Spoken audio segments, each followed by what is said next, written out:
Good morning. આજ ધોકો હતો, મારે નાઇટ ડ્રેસ પહેરવાનો હતો, પણ રાજ કે ગારિયાધાર જવાનું છે એટલે હું રેડી થઈ ગઈ. નકર મારે નાઇટ ડ્રેસ પહેરવાનો વિચાર હતો.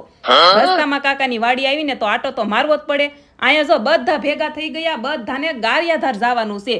આ બધા ઝૂંપડા છે, કપા વીણવા આવે ને મજૂર, હા એના ગારિયાધાર જાવી ઈ પેલા ગારિયાધાર ગૌશાળા. અહીંયા મારે રીલ શૂટ કરવી પડે. લોકેશન અહીંયાનું કોઈને ગમે કે ન ગમે, પણ મને બહુ ગમે. બેનના ઘરે પહોંચ્યા તો આ બે મસાલો ખાતા હતા. બેને ન ખાવા દીધો, લઈ લીધો. પકોડા બનાવવાના છે.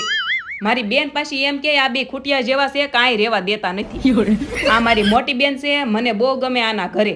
અને આ એની ભાણકી બહુ કામ કરે. વાસણ ધોવા ન દીધા, મને કહે તમે ગેસ સાફ કરી નાખો. ખાંડ પછી ખાધું હજમ કેમ થાય. આ બેએ ચાલુ કર્યું બાંધવાનું ચપ્પલ હાટું. પછી મારી બેને નિશાન કરી દીધા રખરંગવાની સિંહીથી. મારા પટેલ તો કાંઈ લોહી ઉકાળા બહુ કરે જ નહીં. હાલો હવે આજ કમેન્ટમાં જરાક કહેજો તમારે સિયાવા ભાણિયા અતિશય તોફાની. તો મળીએ નેક્સ્ટ વિડીયોમાં. જય દ્વારકાધીશ. Like share subscribe.